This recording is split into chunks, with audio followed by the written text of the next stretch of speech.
नमस्कार। Challenge board में आप सभी का स्वागत है। दोस्तों, मैं हूं विकेश कुमार और आज की इस वीडियो में हम लोग बात करेंगे एनसीईआरटी 10th क्लास के प्रश्नावली 3.6 के प्रश्न संख्या 2 का 3 नंबर। दोस्तों, यदि आप इस चैनल पर नए हैं तो एक लाइक कर दीजिएगा। चैनल को सब्सक्राइब करने के साथ साथ बेल आइकन को प्रेस जरूर कर दीजिएगा ताकि आने वाला प्रत्येक वीडियो का नोटिफिकेशन सबसे पहले आप तक पहुंचे। तो आइए अब हम शुरू करते हैं। प्रश्नावली 3.6 के प्रश्न संख्या 2 का 3 नंबर है। दोस्तों, इस क्वेश्चन में कहा जा रहा है कि रूही 300 किलोमीटर दूरी पर स्थित अपने घर जाने के लिए कुछ दूरी रेलगाड़ी द्वारा तथा कुछ दूरी बस द्वारा तय करती है। ठीक है, यदि वह 60 किलोमीटर रेलगाड़ी द्वारा तथा शेष बस द्वारा यात्रा करती है तो उसे 4 घंटे लगते हैं। ठीक है, यदि वह 100 किलोमीटर रेलगाड़ी से तथा शेष बस से यात्रा करें तो उसे 10 मिनट अधिक समय लगते हैं। ठीक है, रेलगाड़ी एवं बस की क्रमशः चाल ज्ञात कीजिए। ठीक है दोस्तों, इस क्वेश्चन में 2 कंडीशन दिया गया है। कंडीशन ये है, ठीक है, पहला कंडीशन ये है कि यदि वह 60 किलोमीटर रेलगाड़ी द्वारा तथा शेष बस द्वारा तय करती है तो उसे 4 घंटा समय लगता है। ठीक है, ये मेरा पहला कंडीशन है। और दूसरा कंडीशन ये है कि यदि वह 100 किलोमीटर रेलगाड़ी से तथा शेष बस द्वारा यात्रा करें, ठीक है, तो उसे 10 मिनट अधिक समय लगता है। ठीक है, यानी कि पहले उसको 4 घंटा समय लगता था, अब 4 घंटा 10 मिनट समय लग रहा है। ठीक है, तो आइए इसको हम सोल्व करते हैं। देखिए, इस प्रकार के क्वेश्चन को आप अच्छे से पढ़ेंगे। ठीक है, क्योंकि इस प्रकार के क्वेश्चन हमेशा एसएससी बैंक रेलवे में क्वेश्चन पूछे जाते हैं। ठीक है, तो अगर आप इसको अच्छे से समझ लेंगे, ठीक है, तो भविष्य में इस प्रकार के मैथ बनाने में कोई कठिनाई नहीं होगा। ठीक है, ध्यान देने की बात है कि इस प्रकार के जो क्वेश्चन होते हैं, ठीक है, इस क्वेश्चन में जो हमें निकालना होता है, ठीक है, उसको हम एक्स और वाई मान लेते हैं। ठीक है, तो आइए इसको हम सोल्व करते हैं। एक्सरसाइज 3.6 है। ठीक है, और प्रश्न संख्या है दूसरा का 3 नंबर। ठीक है, तो यहाँ पर लिखेंगे कि माना रेलगाड़ी की चाल बराबर x किलोमीटर पर घंटा। ठीक है, तथा बस की चाल बराबर y किलोमीटर पर घंटा। ठीक है, चलिए तो क्वेश्चन के हम पहले कंडीशन की बात करते हैं। ठीक है, देखिए, क्वेश्चन के पहले कंडीशन में कहा जा रहा है कि यदि वह 60 किलोमीटर रेलगाड़ी द्वारा तथा शेष बस द्वारा यात्रा करती है तो उसे 4 घंटे समय लगते हैं। ठीक है, तो देखिए, ये है रूही। ठीक है, चलिए, ठीक है, और रूही के घर यहाँ से कितना किलोमीटर पर है, तो कुल 300 किलोमीटर। ठीक है, कितना है, 300 किलोमीटर। चलिए, इसमें ये कहा जा रहा है कि रेलगाड़ी द्वारा 60 किलोमीटर की दूरी तय करती है। ठीक है, तो मान लेते हैं कि यहाँ 60 किलोमीटर, ठीक है, ये 60 किलोमीटर है, रेलगाड़ी द्वारा तय करती है। ठीक है, और शेष दूरी कितना बच गया, 240 किलोमीटर। ठीक है, तो यह दूरी बस द्वारा तय करती है। ठीक है, बस द्वारा। ठीक है, चलिए दोस्तों, तो यहाँ पर एक फार्मूला काम करेगा। ठीक है, तो फार्मूला ये है कि समय बराबर दूरी बटा चाल। ठीक है, चलिए इस फार्मूला को हमेशा याद रखना है। ठीक है, तो यहाँ पर लिखेंगे 60 किलोमीटर दूरी तय करने में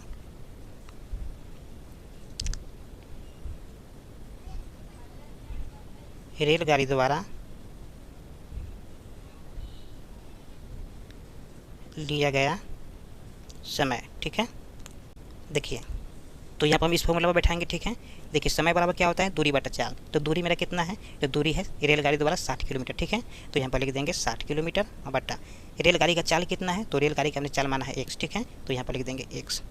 ठीक है, उसी तरह से हम निकालेंगे बस का समय। ठीक है, तो यहाँ पर लिखेंगे 240 किलोमीटर दूरी तय करने में बस द्वारा, ठीक है, बस द्वारा लिया गया समय। ठीक है, तो देखिए, समय बराबर होता है दूरी बटा चाल होता है। ठीक है, तो बस की दूरी कितना है, 240 किलोमीटर। ठीक है, कितना है, 240 किलोमीटर बटा चाल कितना है, तो देखिए, बस का हमने चाल माना है y किलोमीटर, तो पर हो जाएगा y। ठीक है, चलिए देखिए, जब ये दोनों से दूरी तय किया, ठीक है, तो उसको कुल कितना समय लगा, 4 घंटा समय लगा। ठीक है, तो यहाँ पर लिखेंगे प्रश्नानुसार। ठीक है, जब 60 किलोमीटर दूरी तय किया रेलगाड़ी से तो उसे कितना समय लगा, तो लगा उसको 60 बटा x। ठीक है, और 240 किलोमीटर दूरी तय किया बस द्वारा। ठीक है, तो उसको कितना समय लगा, तो 240 बटा y। ठीक है, और दोनों को जोड़ करके कुल समय कितना लगा, तो 4 घंटा समय लगा है। ठीक है, चलिए ध्यान दीजिए दोस्तों, अब यहाँ पर हम 4 कॉमन ले सकते हैं। ठीक है, तो 4 कॉमन ले लेंगे तो यहाँ पर कितना हो जाएगा, 15 बटा x। ठीक है, और फिर 4 कॉमन ले लिए तो कितना आ जाएगा, 60/y, ठीक है। यहाँ पर हो जाएगा 4, ये 4 से 4 कैंसिल हो जाएगा, ठीक है। तो यहाँ पर हो जाएगा 15/x plus 60/y equal to 1, ठीक है। अब दोस्तों क्या करेंगे कि इसको हम किस तरह से लिख सकते हैं, तो इसको हम लिख सकते हैं 15 गुने 1/x प्लस 60 गुने 1/y बराबर 1। इस तरह से इसको हम लिख सकते हैं। कैसे लिख सकते हैं, तो देखिए 15/x है, ठीक है। तो 15 गुने 1/x लिख सकते हैं। क्यों? क्योंकि चाहे तो इसको बटा में दे देंगे और 15 से गुना करेंगे 1 में तो 15 आ जाएगा, और 1 में गुना करेंगे 1 से तो यहाँ पर 1 आ जाएगा, ठीक है। उसी तरह से 60/y है, ठीक है। तो 60 गुने 1/y कर सकते हैं, क्योंकि 60 में गुना करेंगे 1 से तो 60 आ जाएगा, और बटा में y है तो y, ठीक है। चलिए अब क्वेश्चन के हम दूसरे कंडीशन की बात कर लेते हैं, ठीक है। तो क्वेश्चन की दूसरे कंडीशन में ये कहा जा रहा है कि यदि वह 100 किलोमीटर रेलगाड़ी से, ठीक है, तथा शेष बस से यात्रा करे तो उसे 10 मिनट अधिक समय लगता है, ठीक है। तो ध्यान दीजिए यहाँ पर ये रूही है, ठीक है, और ये रूही का घर है, ठीक है। और कुल दूरी कितना है, तो कुल दूरी है 300 किलोमीटर, ठीक है। और कहा जा रहा है कि रेलगाड़ी के द्वारा कितना दूरी तय करता है, तो 100 किलोमीटर दूरी तय करता है, ठीक है। कितना? 100 किलोमीटर क्या चीज़ से करता है, तो रेलगाड़ी से, ठीक है। और शेष जो दूरी बचा यानी कि 200 किलोमीटर जो बचा, 200 किलोमीटर दूरी तय कर रहा है बस से, ठीक है। तो यहाँ भी इस फॉर्मूला का इस्तेमाल करेंगे कि समय बराबर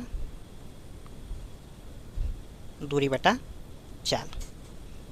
देखिए हम पहले बात कर लेते हैं रेलगाड़ी से, ठीक है। तो रेलगाड़ी की दूरी कितना है, तो रेलगाड़ी का दूरी है 100 किलोमीटर, ठीक है।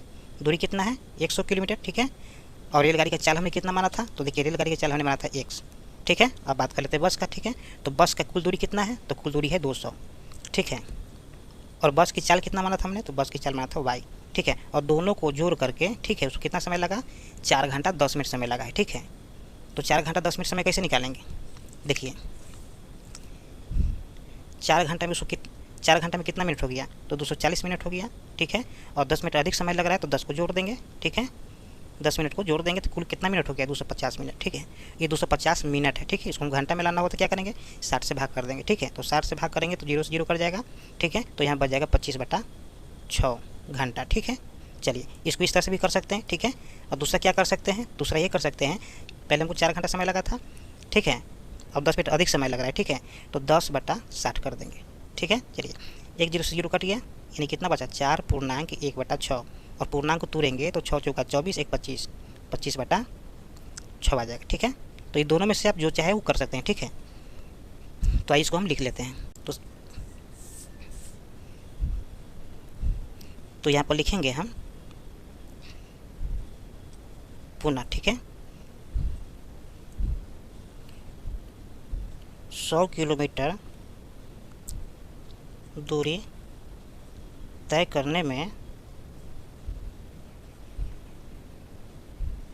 रेलगाड़ी द्वारा लिया गया समय कितना हो जाएगा, तो देखिए 100/x हो जाएगा, ठीक है। 100/x, ठीक है। चलिए तथा 200 किलोमीटर दूरी तय करने में बस द्वारा, ठीक है, बस द्वारा लिया गया समय, ठीक है।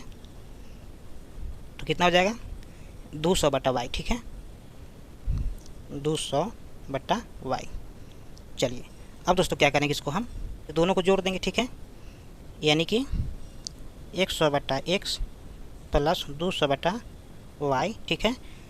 और हमको 4 घंटा 10 मिनट समय लग रहा है, ठीक है। तो यहाँ पर हम डायरेक्ट लिख देंगे 25/6, ठीक है। कैसे, तो देखिए यहाँ पर हमको बताया है कि 4 घंटा समय है, तो 4 घंटा को मिनट में बदलेंगे तो कितना जाएगा, 240 मिनट, ठीक है। और 10 मिनट अधिक समय लग रहा है तो इसको भी जोड़ देंगे, तो 250 मिनट हो गया। और 250 मिनट को हम घंटा में बदलेंगे तो 60 से भाग करना पड़ेगा, तो 60 से भाग करेंगे, यहाँ पर आ जाएगा 25/6, ठीक है। अब दोस्तों क्या करेंगे, यहाँ पर 25 को कॉमन ले लेंगे, ठीक है। तो 25 कॉमन ले लेंगे तो यहाँ पर कितना बच जाएगा, 4/x, ठीक है, प्लस यह बच जाएगा 8/y, ठीक है, बराबर 25/6। ये 25 से 25 कैंसिल हो गया, ठीक है। तो यहाँ पर कितना आ जाएगा, 4/x प्लस 8/y बराबर 1/6, ठीक है। चलिए अब इसको तोड़ के कैसे लिख सकते हैं, तो देखिए 4 गुने 1/x लिख सकते हैं, ठीक है, प्लस 8 गुने 1/y लिख सकते हैं बराबर 1/6, ठीक है। चलिए आप देख पा रहे हैं कि समीकरण 1 जो आया है, ठीक है, तो 15 गुने 1/x आया है प्लस 60 गुने 1/y आया है बराबर 1 आया, ठीक है। तो 1/x, ठीक है, समीकरण 2 में भी है 1/x, ठीक है, यहाँ भी है 1/y, ठीक है, तो यहाँ भी है 1/y, ठीक है। तो इस तरह से हम 1/x को u मान लेंगे और 1/y को भी मान लेंगे, ठीक है। तो यहाँ पर लिखेंगे माना 1/x इक्वल टू u तथा 1/y इक्वल टू v, ठीक है। तो चलिए तो यहाँ पर कितना हो जाएगा, तो देखिए 15 गुने 1/x के स्थान पर क्या हो जाएगा, u हो जाएगा, ठीक है, प्लस 60 गुने 1/y के स्थान पर क्या हो जाएगा, v हो जाएगा, तो v बराबर कितना हो जाएगा 1, ठीक है। तो ये मेरा पहला समीकरण था। और दूसरा समीकरण देखिए क्या है, 4 गुने 1/x के स्थान पर क्या है, u है, तो u प्लस 8 गुने 1/y के स्थान पर क्या है, v है, तो v बराबर कितना है 1/6, 1/6 कर दिए, ठीक है। अब इसको हम गुना कर लेंगे, देखिए 15 में गुना करेंगे u से तो 15 u आ गया, प्लस 60 में गुना करेंगे v से तो यहाँ पर 60 भी आ गया बराबर 1 आ गया। ये मेरा फाइनल समीकरण 1 हो गया, ठीक है। और 4 में गुना करेंगे u से तो यहाँ पर आ जाएगा 4u प्लस 8 में गुना करेंगे v से तो यहाँ पर आ जाएगा 8v बराबर 1/6। ये मेरा हो गया फाइनल समीकरण 2, ठीक है। अब दोस्तों क्या करेंगे, इन दोनों समीकरण को आप 3 विधि से हल कर सकते हैं, ठीक है। पहला विधि ये है विलोपन विधि, दूसरा विधि है प्रतिस्थापन विधि और तीसरा विधि है वर्गगुणन विधि, ठीक है। तो इन तीनों विधि में से कोई भी विधि से आप हल कर सकते हैं, ठीक है। लेकिन हम यहाँ पर हल करेंगे विलोपन विधि से, ठीक है, क्योंकि विलोपन विधि सभी को आसान लगता है, ठीक है। तो यहाँ पर लिखेंगे हम विलोपन विधि से, विलोपन विधि, ठीक है। तो विलोपन विधि जैसे ही लिखते हैं तो पहले दोनों समीकरण को लिख लेंगे, ठीक है। तो पहला समीकरण है 15u प्लस 60v, ये मेरा पहला समीकरण हो गया, ठीक है। और दूसरा समीकरण मेरा है 4u plus 8v equal to 1/6, ये मेरा दूसरा समीकरण है, ठीक है। चलिए दोस्तों इसको हमने अलग पेज में लिख लिया है, ठीक है। तो ये मेरा पहला समीकरण है, मेरा दूसरा समीकरण, ठीक है। तो इन दोनों समीकरणों को हमें सोल्व करना है विलोपन विधि से, ठीक है। देखिए विलोपन विधि में क्या होता है, तो विलोपन विधि में देखिए u पक्ष या v पक्ष दोनों पक्ष में से कोई एक पक्ष को आपको बराबर करना होता है, ठीक है, जहाँ से हमें u या v का मान आता है, ठीक है। तो हम यहाँ पर बराबर करने जा रहे हैं u पक्ष को, ठीक है। तो u पक्ष को बराबर करने के लिए क्या करना होगा, तो इस वाले 4 से हमें गुना करना पड़ेगा समीकरण 1 में, ठीक है। तो 4 से गुना कर दिए, ठीक है। और इस वाले 15 से हमें गुना करना पड़ेगा समीकरण 2 में, ठीक है। चलिए गुना कर लिए, तो यहाँ पर लिखेंगे हम समीकरण 1 व 2 से, ठीक है। चलिए गुना कर लेते हैं, तो 15u में गुना करेंगे 4 से तो 15 चौका 60u हो जाएगा, ठीक है, प्लस 60v में गुना करेंगे 4 से तो आ जाएगा 240 भी बराबर आ जाएगा 4 में गुना करेंगे 1 से तो 4 आ जाएगा, ठीक है। चलिए 4u में गुना करेंगे 15 से तो 15 चौका 60u आ जाएगा, ठीक है, प्लस और 8 में गुना करेंगे 15 से, ठीक है, तो 15 8 120 भी हो जाएगा बराबर, देखिए 1/6 से गुना करेंगे 15 में तो क्या होगा, देखिए 1/6 में हम गुना करेंगे 15 से, ठीक है। देखिए 3 दूना 6 और 3 पचे 15 यानी कि 5/2 आ जाएगा, ठीक है। तो यहाँ पर लिख लेंगे हम 5/2, ठीक है। चलिए अब दोस्तों यहाँ पर लिखेंगे हम घटाने पर, घटाने पर जैसे ही लिखते हैं तो इसका हम साइन चेंज करते हैं, ठीक है। तो साइन चेंज कैसे करेंगे, तो 60u प्लस में है तो यहाँ पर हो जाएगा माइनस, 120 प्लस में है तो यहाँ पर हो जाएगा माइनस और 5/2 प्लस में है तो यहाँ पर हो जाएगा माइनस, ठीक है। अब आप देख पा रहे हैं कि 60u प्लस में है और ये 60u माइनस में, ठीक है। तो प्लस माइनस कैंसिल हो जाएगा, ठीक है। 240 भी प्लस में है और 120 भी माइनस में है तो यहाँ पर घट के आ जाएगा 120 भी बराबर, देखिए 4 प्लस में है तो 4 प्लस में हो जाएगा माइनस 5/2 हो जाएगा, ठीक है। इसके बटा में 1 ले लेते हैं, इसका हम एलसीएम ले लेंगे, ठीक है। तो 120 भी बराबर इसका एलसीएम ले लेंगे तो 2 आ जाएगा, ठीक है। तो 1 से भाग करेंगे 2 में, ठीक है, 2 आएगा, 2 में गुना करेंगे 4 से तो यहाँ आ जाएगा 8, माइनस 2 से भाग करेंगे 2 में तो यहाँ पर आ जाएगा 1, ठीक है। और 1 में गुना करेंगे 5 से तो यहाँ पर आ जाएगा 5, ठीक है। 8 में से 5 जाएगा तो यहाँ पर आ जाएगा 3 और बटा में जाएगा 2, यानी कि 120 भी बराबर हो जाएगा 3/2, ठीक है। यहाँ से हम निकालेंगे भी का मान तो यहाँ पर हो जाएगा भी बराबर 3/2 गुने 120, ठीक है। तो यहाँ 3 से 120 कटेगा 4 बार में यानी कि 40 बार में, ठीक है। तो यहाँ पर हो जाएगा 1/80, ठीक है। तो फाइनली यहाँ हमें भी बराबर आ गया 1/80, ठीक है। चलिए अब यहाँ पर हम निकालेंगे u का मान, ठीक है। तो आप समीकरण 1 या समीकरण 2 में जैसे ही भी का मान रखेंगे तो वहाँ से आपको u का मान निकल जाएगा, ठीक है। तो हम यहाँ पर समीकरण 1 में रखने जा रहे हैं, ठीक है। आप समीकरण 1 या 2 में रख सकते हैं। तो यहाँ पर लिखेंगे कि समीकरण 1 में भी का मान रखने पर ठीक है। तो समीकरण 1 में तो सबसे पहले समीकरण 1 को लिख लेंगे, ठीक है। तो समीकरण 1 मेरा है 15u plus 60v equal to 1, ठीक है। हमें v बराबर कितना रखना है, 1/80।